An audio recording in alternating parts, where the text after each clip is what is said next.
Donc, on va commencer notre webinaire. Donc, bonjour à toutes et toutes et bienvenue aussi à ce webinaire d'information sur les AI Challenge Competition. Donc, c'est les concours qu'on organise dans les programmes AI Boost Open Innovation Competition. Donc, nous sommes aujourd'hui à 24 juillet de 2026. C'est midi et on va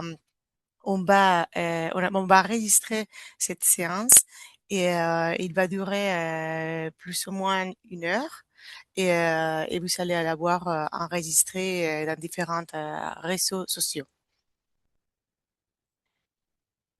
Donc, merci de participer aujourd'hui à cette séance. On a structuré la séance en différentes parties. Donc, la première partie, je vais vous raconter en quoi il s'agit les programmes, qu'est-ce qu'il y a derrière et quelles sont les différentes étapes dans lesquelles vous pouvez aussi participer. OK. Si vous avez des questions, je vais vous montrer à la fin de la présentation. Il y a une adresse email à laquelle vous pouvez vous adresser, envoyer vos questions, si vous avez des doutes par rapport aux différentes parties et sections que je vais présenter. Donc, on va faire une petite introduction de qu'est-ce que c'est AI Boost, les projets AI Boost, et les participants et aussi les différents défis. Donc, AI Boost a pour ambition d'établir un programme de prix à défi ouvert des références pour la communauté européenne de l'AIA. Donc, vous pouvez avoir à gauche, il y a 3 piliers qui structurent notre démarche. Donc, d'abord, c'est un concours d'IA ouvert à tous les différents participants et dans des thématiques attractives, ok, pour produire des solutions révolutionnaires porteuses de progrès scientifique substantiel, ok, qui sont fiables et centrés sur l'humain et aussi attirer, donc ça c'est le troisième pilier, attirer les talents et les meilleures équipes au niveau européen, soit du monde académique, soit du monde industriel. OK? Donc, ça va là, c'est les coordinateurs de ce projet et vous pouvez voir aussi les restes des partenaires qui participent dans cette initiative iBoost. Donc, comme j'ai dit tout à l'heure, concrètement, nous organisons un concours, ok, des IA ouverts, axés sur des défis proposés directement par des industries. On va voir après quels sont les défis proposés et on va faire le parcours en détail dans chaque défi. Ok, et dans le but d'accélérer des technologies, des solutions, des ruptures porteuses d'avancées scientifiques significatives. Ok, donc notre mission, c'est bâtir un programme de référence pour la communauté européenne de l'AIA, ok, à travers des partenaires publics-privés innovants. Ensuite, maintenant, on va parler un petit peu sur la structure, la visibilité et les prix, aussi les dates clés pour participer. Donc, les grands chiffres de notre concours, c'est qu'on a 4 défis, d'accord? Ils vont être 20 lauréats de la phase Spark. On va expliquer tout à l'heure que c'est la phase Spark et la phase Advance. Et donc, il va y avoir des 20 lauréats, il va y avoir 5 par défi. Ensuite, pour la phase Advance, il va y avoir 4 lauréats, donc un lauréat par chaque défi. Et la dotation totale des prix pour les 4 défis, c'est de 1,07 million.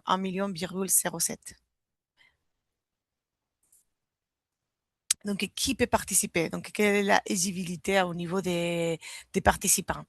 Donc, il peut participer des étudiants de plus de 18 ans, des chercheurs, d'entités juridiques uniques, des PME, qui compris aussi les startups et les milieux académiques, donc universités, organismes à but non lucratif, NGO, ou des partenariats avec les différentes entités. Donc, quelles sont les conditions clés? Donc, la capacité technique et l'expérience avec les systèmes d'IA. Des applications, ça c'est important, civiles uniquement, établies dans les pays éligibles de la UE ou associés, Donc, on va voir aussi après les détails des différents pays éligibles et associés. Et il va y avoir seulement, donc on peut juste proposer une seule proposition par candidat. Il va être évalué. Donc, au niveau des éligibilités des pays, donc vous savez ici les 27 États membres, donc les États membres de la UE, les pays et territoires d'outre-mer liés aux États membres de la UE, donc les différentes îles des différents pays des États membres, et aussi les pays associés à l'horizon Europe. Vous savez aussi la liste détaillée. Ensuite, donc on a parlé tout à l'heure, tout au début, dans la description générale du programme, que la phase Spark et la phase Advance. Donc ici, un petit funnel où on va vous montrer un peu la différente chronologie depuis le début jusqu'à la fin. Donc, tout à gauche, vous pouvez trouver les différentes entités ou personnes qui peuvent participer et qui sont éligibles à participer. Donc, chercheurs, étudiants, PME, start-up, spin-off, développeurs et des autres. OK. Ensuite, les différentes entités ou personnes vont déposer leur dossier dans la phase Spark. D'accord? La note de concept avec un réel entre 1 et 2 pendant 2 mois qui sera ouvert, plus un mois d'évaluation. Donc, et au fur et à mesure elle avance les 2 mois, on va voir aussi un autre slide plus spécifique avec les dates. Puis, les différents participants peuvent déposer leur projet, les notes de concept, il va être évalué. De cette phase Spark, ils vont être lauréats 5. OK, 5 projets. Donc, les prix, c'est 28 500 € par lauréat et dans les différents défis. OK? Ensuite, il y aura la phase Advance où sera le développement et validation de l'algorithme avec intérêt 4 et 5. Donc, cette phase sera ouverte pendant 5 mois. OK? Et finalement, il y aura un lauréat avec un prix de 100 000 € par défi. D'accord? Donc, on a 4 défis, donc on va avoir 4 lauréats. OK? En plus de ça, de façon complémentaire, on va avoir des prix spéciaux de 25 000 €, catégorie des lauréats supplémentaires, et aussi il va y avoir des prix non monétaires. Voilà. Au niveau des paiements, il va y avoir aussi, et pour les lauréats de la première phase, de la phase Spark, il va y avoir un parti qui sera donné dans cette phase-là. Il va y avoir aussi un point qu'on dit un mi-parcours point de contrôle, dans lequel il va y avoir les remboursements de la deuxième partie du prix des lauréats de la phase Spark. On va voir aussi en détail dans notre slide, plus en détail cette partie-là. Donc, phase Spark, 5 lauréats, donc par défi, en par défi. Voilà. Et phase Advance, il va y avoir un lauréat de 100 000 € dedans. OK? Donc, c'est les notes de concept de mois plus un mois d'évaluation, comme j'ai dit tout à l'heure, payé en 2 versements différents, donc 50% à la signature de l'accord de participation et 50%, comme je viens de dire tout à l'heure, au point de contrôle à mi-parcours, que ça sera déjà dedans la phase Advance. Pour la phase Advance, ça sera le développement et validation de l'algorithme, donc durée 5 mois, et on aura les 2 prix spéciaux qu'on vient de dire tout à l'heure. Donc, au niveau des dates, pour la phase Advance, qui est la durée de 5 mois, donc on aura au mois d'octobre 2026 les lancements. Donc, il va y avoir les réunions de lancement avec les différentes questions-réponses, les briefings sur les défis et aussi les accès aux données et aussi accès à l'infrastructure Cineca si nécessaire. Il y aura un point de contrôle à mi-parcours, OK, pour voir si c'est un réussite ou un échec des lauréats qui sont retrouvés au niveau dans la phase Spark. Et la présentation va inclure des spécifications techniques, les avancements de développement, les résultats des notations automatiques. OK, et la réussite, comme je répète encore une fois, il sera versé les 50% restants de paiement du prix Spark. OK. À la fin de la phase Advance, il va y avoir un lauréat par défi. avec un prix de 100 000 euros, plus des prix spéciaux. Donc, au mois de décembre, il y aura une séance aux sessions de retour, ok, des retours techniques avec des questions et réponses avec les porteurs de défis. Et il va y avoir aussi des retours des partenaires techniques à eBoost. Et la fin de ces programmes et de ces concours, ça sera au mois de février 2027, dans lequel il y aura un événement final. Et 15 jours avant, on doit déposer les rapports finaux avec la soumission finale de l'algorithme. Et l'événement final, il y aura un pitch public et aussi la votation du public. Donc, on voit aussi plus clairement la chronologie pour tous les défis. Donc, on a dit qu'on a 4 défis, d'accord? Donc, l'ouverture des défis numéro 1 et numéro 2, c'était le 19 juin. Et la date limite pour le dépôt des projets dans un de défis, ce sera le 25 août de 2026. Pour les défis 3 et 4, l'ouverture, ça sera le 3 juillet et on a la date limite pour déposer les projets dans la phase Spark des défis 3 et 4 le 8 septembre. Donc voilà, vous voyez le Spark Phase entre le 19 juin jusqu'à le 8 septembre. C'est les 2 mois. Comme on a dit aussi, il y a un mois d'évaluation. Donc, l'évaluation, ça sera entre le 8 septembre et le début octobre. Et au mois d'octobre, ça sera le début pour la phase Advance. Donc, on rentre dans la phase Advance, que ça sera le lancement au mois d'octobre 2026. Les points de contrôle à mi-parcours, ça sera au mois de décembre 2026. Et l'événement final, ça sera février 2027. Donc, quelles sont les principales exigences de la candidature pour déposer les projets dans les différentes phases? Donc, il y a une première partie qui c'est l'administratif. Donc, il y a des informations qui sont requises sur l'organisation et l'équipe qui va participer. Il va voir aussi être évalué l'excellence, donc l'adéquation et contribution au problème avec des résultats quantifiables, des innovations et il faut aussi décrire la nouveauté. Et c'est important aussi les niveaux de maturité technologique, la technologie IA qu'on propose et la justification. D'accord? Donc, il va y avoir aussi un IA fiable, responsable et conformité. La partie éthique et gouvernance des données. D'accord? Donc, il y aura dans la partie excellence cette sous-section. Il y aura aussi un parti d'impact, donc dans lequel on doit décrire la durabilité et évolutivité, l'impact social et environnemental, la partie équité et diversité et sciences ouvertes, et le potentiel d'exploitation aussi et de collaboration de la solution proposée.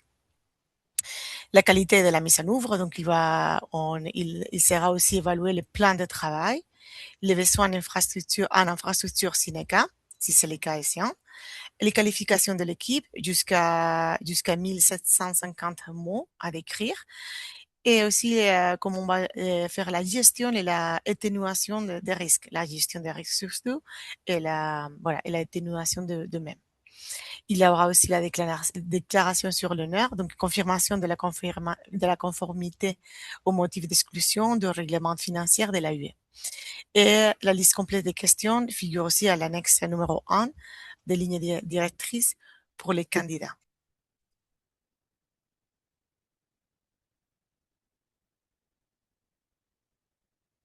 Donc, à continuation, on va passer sur la présentation des différents défis. On a parlé qu'il y a 4 défis des IA génératifs. Donc, ici, vous pouvez trouver un résumé dans un tableau de les 4 défis. Donc, chaque défi dans chaque colonne avec les caractéristiques principaux. Donc, on a à droite les porteurs. Donc, pour le défi numéro 1, c'est les industriels qui sont derrière et qui nous ont donné les informations et les intérêts sur la thématique et le secteur. Donc, pour le premier défi, donc on a les consortiums Interlimec et Join Lab. Pour le défi numéro 2, SIAD Group. Pour le défi numéro 3, on a EU CAIM Cancer Image Europe. Et pour le défi numéro 4, on a Siemens Industries Software. Il a 4 défis et 4 différents secteurs. Donc, pour le secteur des défis numéro 1, c'est la robotique agricole. Pour le défi numéro 2, c'est la fabrication et chaos et simulation. Pour le défi numéro 3, pardon, on a la IA pour l'imagerie médicale. Et pour le défi numéro 4, on a la validation de la sécurité automobile. Donc, pour chaque défi, il y a des défis principaux, des données à fournir et la validation. D'accord? Quel est l'environnement dans lequel on va devoir faire la validation. Ensuite, on va passer défi par défi. Donc, vous allez trouver ici une fiche résumé qui compile un peu les différents défis. Donc, pour le premier défi, comme on a dit tout à l'heure, c'est la robotique. La thématique, c'est le secteur robotique agricole. Donc, la programmation des robots exige, je vais énoncer les problèmes. Donc, la programmation des robots exige toujours une expertise ROS et des compétences en script, ce qui limite l'accessibilité, accessibilité et la évolutivité pour le PME et les opérateurs non techniques. Pour ce problème, on a une solution aux différentes solutions et résultats attendus. Donc, un générateur d'émissions par IA génératif, traduisant la parole et les textes en commande compatible ROS via des modèles vision, langage, action. Donc, parole, texte, vision, carte. Objectif, un POC fonctionnel, validé, début en bout, sur une plateforme robotique. Voilà, donc ça c'est pour le défi numéro 1. Donc vous avez ici les données et infrastructures et les profils d'équipe à rechercher. Pour le défi numéro 2, donc IA agentique pour la génération des chaos et les simulations autonomes. Donc l'énoncé du problème, c'est les vérifications des CAO, conception assistée par ordinateur, et d'ingénierie pour la tuyauterie et les assemblages mécaniques dépendant encore des ingénieurs expérimentés, interprétant des contraintes géométriques des connexions et d'assemblages implicites. Donc, pour ça, les solutions et résultats attendus, c'est un système d'IA agentique générant des composants CAO, tuyauterie, paramétriques et compatibles à partir d'assemblages, des plans 2D et des aussi en langage naturel et automatisant les maillages et analyse des converges. Donc, l'objectif principal est de faciliter le routage des tubes de compresseurs au sein d'un assemblage Squid et en réduisant l'effort d'ingénierie manuelle et en permettant des configurations plus compactes. Pour le défi numéro 3, donc c'est l'IA génératif pour l'enrichissement des jeux de données cliniques. Donc, c'est la IA pour la imagerie médicale. Donc, le jeu de données d'imagerie clinique sont suivants incomplets, déséquilibrés ou peu représentatifs de certaines populations de patients, ce qui limite le développement des modèles d'IA robustes. Donc, la solution et le résultat attendu, c'est une IA générative produisant des cohortes synthétiques qui complètent, harmonisent et équilibrent le jeu de données tout en préservant le réalisme clinique et la stabilité radiomique. Et enfin, le défi numéro 4, et c'est sur la validation de la sécurité automobile. Donc, l'énoncé du problème, c'est la conversion des enquêtes sur les accidents et des exigences réglementaires en un scénario de simulation reste largement manuel, ce qui limite l'échelle et la cohérence. Donc, les solutions et résultats attendus, c'est un pipeline IA génératif, RAG, graphe des connaissances transformant des preuves des accidents fragmentés en catalogue, des scénarios structurés et prêts à la validation, comparés à des scénarios de référence, par exemple alignés avec les Euro NCAP. Donc, vous savez ici les 4 défis avec les détails de l'énoncé des projets, des problèmes, la solution et résultats attendus, les données et infrastructures et aussi les profils d'équipe à rechercher. Ensuite, on va passer à la phase de comment candidater. Quel est le processus de candidature et l'évaluation? Comment candidater, c'est qui évalue et pour quand? Donc, vous avez vu de façon graphique la chronologie et ici vous avez les dates plus spécifiques. Donc on a, comme on a dit, quatre défis. Donc défi numéro 1 et défi numéro 2, ils sont ouverts depuis le 19 juin 2026 et la date limite de dépôt, c'est jusqu'à le 25 août 2026 à 17 heures. Pour candidater, vous savez ici les liens pour directement aller et candidater. OK? Vous devez vous inscrire sur F6S et compléter le formulaire des candidatures complet. D'accord? Annexe 1 des lignes directrices. Ensuite, soumettre avant la date limite et la langue, c'est seulement en anglais. Donc, vous pouvez déposer les projets qui sont en anglais et seulement une candidature par un dossier par candidature. Et sur la dernière soumission sera prise en compte en cas de s'il y a des différentes soumissions. OK? Pour les défis 3 et 4, ils sont ouverts depuis le 3 juillet 2026. Et la date limite de dépôt, c'est jusqu'à le 8 septembre 2026, jusqu'à 17 heures. Et la candidature aussi, c'est via le lien que vous trouvez ici dans les slides. Donc, quelle est la éligibilité et adéquation? Donc, quels sont les points clés que vous deviez prendre en compte pour faire les différents dépôts? Donc, la capacité technique et l'expérience de travail sur les systèmes de IA. Aussi, le contenu de la proposition doit correspondre en tout ou en partie avec les descriptions du défi spécifique. Il doit respecter aussi les priorités politiques de la UE au niveau de l'environnement, au niveau social, sécurité, politique industrielle.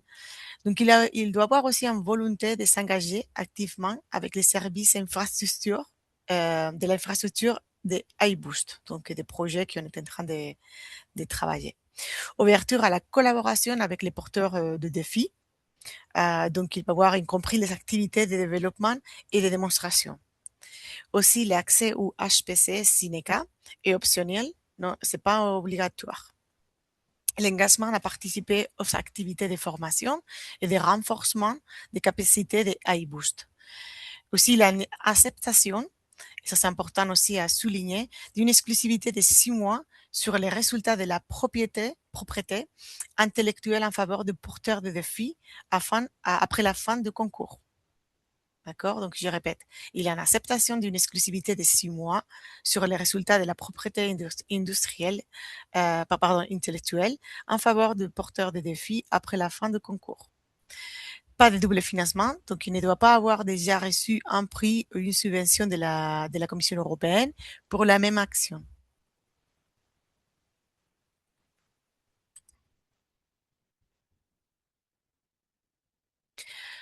Donc maintenant, on va décrire en détail comment ça va dérouler l'évaluation de la phase Spark, qui c'est en des différentes étapes. Donc, l'étape numéro 1, donc c'est la préévaluation en interne, uniquement s'il y a plus de 20 candidatures éligibles, et aussi les présélections, les 20 meilleurs par défi. Donc, quel est le poids par les différentes parties? Donc, il y a 25% qui c'est lié à l'innovation, à la nouveauté. Il y a 25% qui est aussi lié à l'adéquation aux défis et motivation. Il y a 25% de plan technique et la capacité de l'équipe porteur. Il y a 25% aussi que c'est l'alignement avec la IA de la UE, la potentielle réplicabilité de la solution et la durabilité de la solution. Okay? Donc, c'est une pré-évaluation en interne. Et après la deuxième étape, c'est une pré-évaluation en externe. Donc, il va y avoir 3 experts indépendants qui vont signer un NDA et ils vont évaluer chaque note de concept présélectionnée. D'accord? Ici, les pourcentages, c'est 50% pour la partie excellence, donc originalité de la solution proposée, solidité du concept, la stratégie en matière de données, et la partie éthique. Au niveau d'impact, il a 25%. 25% des poids sur l'assemblée globale. Et il va être évalué la transformation de l'industrie, la évolutivité, les bénéfices ODD et la partie sociale, donc objectif de développement durable et la partie sociale. Et les 25% de restants, c'est pour la qualité de la mise en œuvre. Donc les plans de travail, les antécédents de l'équipe, c'est-à-dire un peu le parcours de l'équipe, les backgrounds, et la capacité à atteindre le TRL 5, que c'est la phase suivante, phase advance. Et les candidats souhaitant utiliser l'infrastructure Cineca, qu'on a dit que c'est pas obligatoire, doivent également préciser à cette étape la partition, les temps d'exécution, les heures, GPU, CPU, et le stockage et les exigences logicielles. Par rapport à la phase advance, comment va être développée et déroulée l'évaluation. Donc, il y a un score final, donc quatre composants pondérés. Les premières, c'est la partie la plus avec plus de poids, c'est les 50%, c'est le rapport final. Il va y avoir aussi un 25% en lien avec l'algorithme final, que c'est la notation automatique. Il va y avoir un 20% de pitch final et démonstration en direct. Il y a un 5% qui va rester à la votation du public. Donc, ça sera aussi le public qui va voter les différentes candidatures. Donc, le rapport final, comme j'ai dit tout à l'heure, c'est les 50%. Il va être évalué la performance technique, la documentation des données et de l'atténuation des délais, conformité avec les RGPD et les IA Act, évalué par des évaluateurs externes indépendants.